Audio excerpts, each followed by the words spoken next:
What's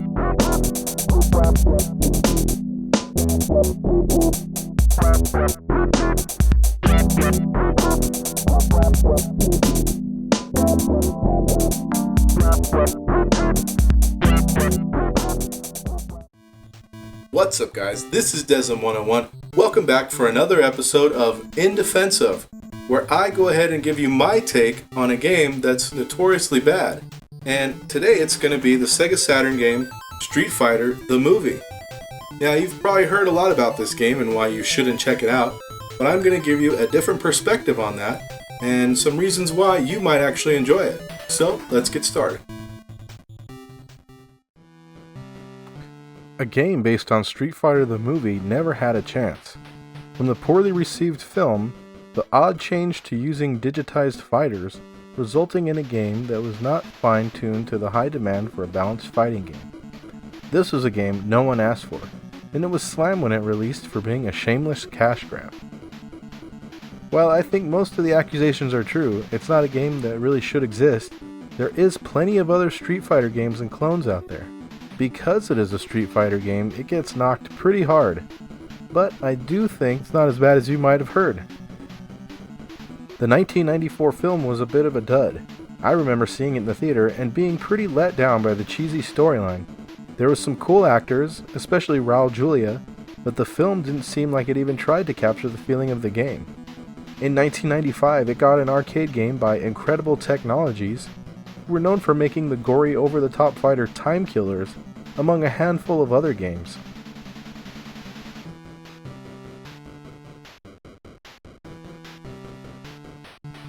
Street Fighter the movie plays similar to Street Fighter 2, but it has some extra moves and uses the digital sprites of actual actors from the film. This was both incredible technology and the actors' first time making digitized sprites for a fighting game, so a lot of the poses looked awkward and funny.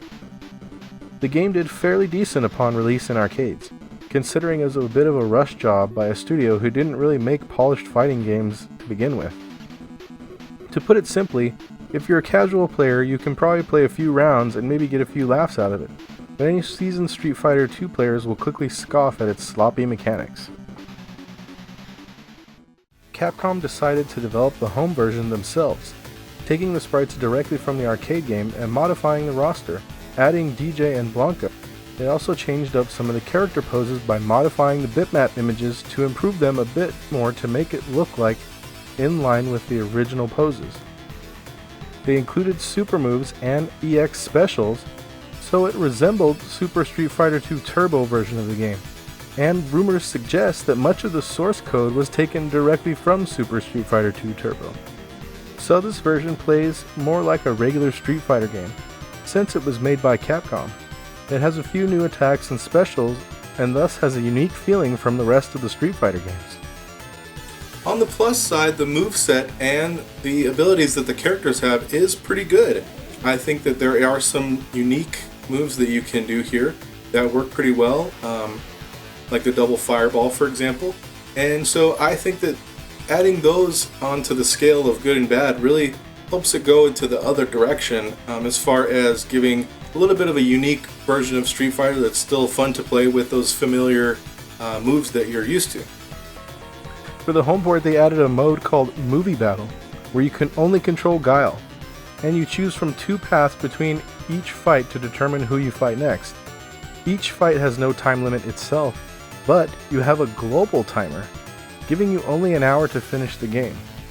The timer will not reset when you continue, and there is no way to change the difficulty or time settings of this mode. You have to beat Bison twice at the end, and it's a pretty big pain to finish. So I would say to avoid this mode unless you are great with Guile or you want a real challenge. Full disclosure, I was not able to finish it. The game shines, of course, in the arcade mode, where you can actually set the difficulty and time limit. If you put the difficulty above 5 stars, you can fight Akuma at the end of the game. Playing 2 players is still pretty good fun if you don't mind the silly looking characters, which is a funny charm in my opinion. So this game actually has a lot of unintentionally funny content in it. One of the aspects is the way that the characters look and how they don't really match the actual sprites from the original Street Fighter games. and their costumes can look pretty goofy some of the times, like look at DJ, for example. And also, some of the other things that are intentionally funny are the atmosphere, like, for example, Jean-Claude Van Damme does a voiceover for all of the commentary on the matches. Liu versus Guy. You lose. Ken versus Chun-Li. So there's a lot of instances where the poses also look really kind of awkward. Specifically, one that I'm thinking of is Sagat when he's doing some of his uppercut or knee moves.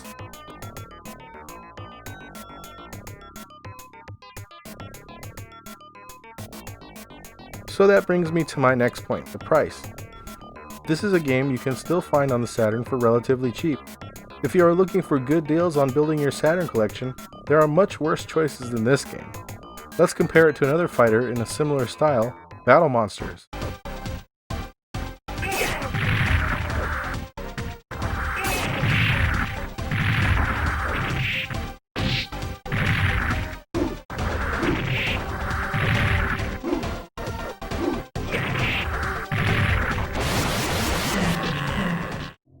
As you can see, both are kind of clunky and awkward, but Street Fighter the movie definitely plays better. Now, don't think I'm trying to say that this is a top-notch fighter on the Saturn.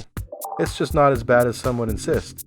There is a wealth of standout Saturn fighters. A couple I would recommend are Street Fighter 02, Marvel Superheroes, or Fighting Vipers. If you are like me and want to have some quirky offbeat titles in your collection, this will fit right in as a fun historical curiosity with decent gameplay.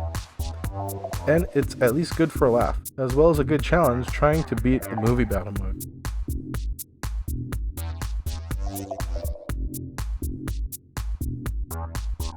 Now, I know I may not have convinced you that this is a great game in any respect, but at least you can see that it is a very unique version and pretty strange in that respect, and making it kind of a funny game to have, and kind of reflects that time period when digitized characters were considered to be a big step forward in the right direction. As we know, that's not really the case anymore. So it really captures that point in time, and it solidifies Capcom's kind of mistake in making this game, sort of their mistake with the movie itself, thinking that that was going to be a big success, and then how that kind of fumbled, and then even the confidence of putting out a game based on the movie did come across as quite a bit of a cash grab. But in that regard, Capcom learned their lesson, and this is the only digitized Street Fighter game that we really have. And it's earned its place in history, in my opinion, and I think you should give it a try. Thanks so much, and I'll see you next time.